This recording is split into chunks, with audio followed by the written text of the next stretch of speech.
Chapter 3. The human body is the abiding place of an energy which renews it when worn, which eliminates waste or poisonous matter, and which repairs the body when broken or injured. This energy we call life. Life is not generated or produced within the body. It produces the body. The seed which has been kept in the storehouse for years will grow when planted in the soil. It will produce a plant. But the life in the plant is not generated by its growing. It is the life which makes the plant grow. The performance of function does not cause life. It is life which causes function to be performed. Life is first, function afterward. It is life which distinguishes organic from inorganic matter, but it is not produced after the organization of matter. Life is the principle or force which causes organization. It builds organisms. It is a principle or force inherent in original substance. All life is one. This life principle of the all is the principle of health in man, and becomes constructively active whenever man thinks in a certain way. Whoever therefore thinks in this certain way will surely have perfect health if his external functioning is in conformity with his thought. But the external functioning must conform to the thought.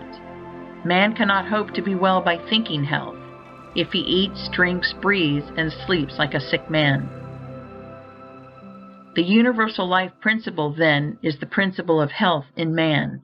It is one with original substance. There is one original substance from which all things are made. This substance is alive, and its life is the principle of life, the universe. This substance has created from itself all the forms of organic life by thinking them, or by thinking the motions and functions which produce them. Original substance thinks only health because it knows all truth. There is no truth which is not known in the formless, which is all and in all. It not only knows all truth, but it has all power. Its vital power is the source of all the energy there is.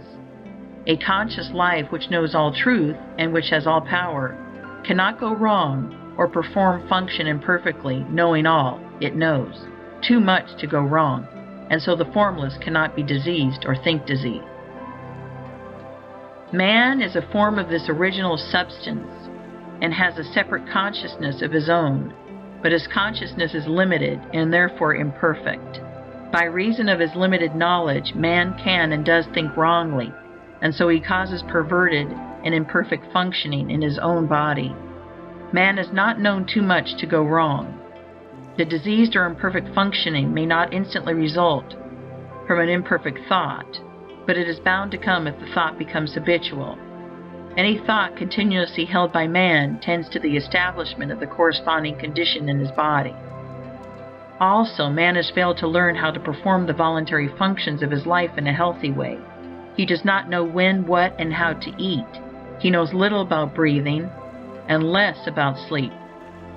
He does all these things in a wrong way and under wrong conditions, and this because he has neglected to follow the only sure guide to the knowledge of life.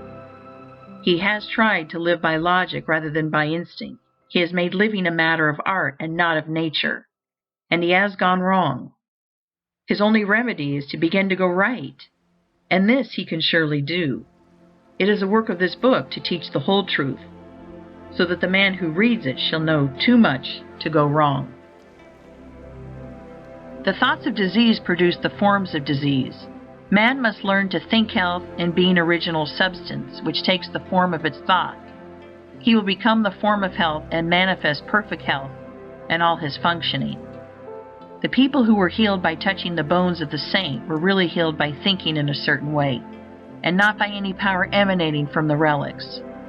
There is no healing power in the bones of dead men, whether they be those of saint or sinner. The people who were healed by the doses of either the allopath or the homeopath were also really healed by thinking in a certain way. There is no drug which has within itself the power to heal disease.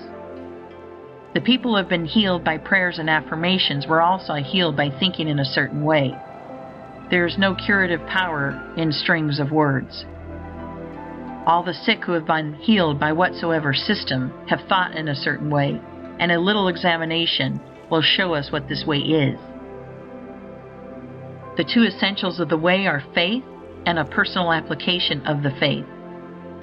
The people who touched the saints' bones had faith, and so great was their faith that in the instant they touched the relics, they severed all mental relations with disease and mentally unified themselves with health.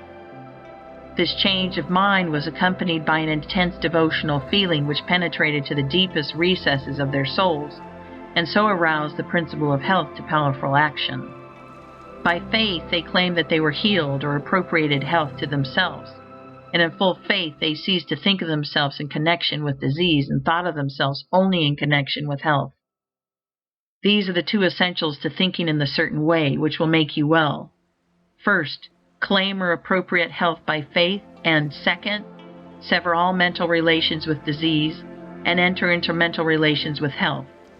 That which we make ourselves mentally, we become physically, and that with which we unite ourselves mentally, we become unified with physically. If your thought always relates you to disease, then your thought becomes a fixed power to cause disease within you. And if your thought always relates you to health, then your thought becomes a fixed power exerted to keep you well. In the case of the people who are healed by medicines, the result is obtained in the same way. They have, consciously or unconsciously, sufficient faith in the means used to cause them to sever mental relations with disease and enter into mental relations with health. Faith may be unconscious. It is possible for us to have a subconscious or inbred faith in things like medicine, in which we do not believe to any extent objectively, and this subconscious faith may be quite sufficient to quicken the principle of health into constructive activity. Many who have little conscious faith are healed in this way, while many others who have great faith in the means are not healed, because they do not make the personal application to themselves. Their faith is general, but not specific for their own cases. In the science of being well, we have two main points to consider. First, how to think with faith, and second, how to so apply the thought to ourselves as to quicken the principle of health into constructive activity. We begin by learning what to think. End of Chapter 3. Recording by Jill Preston.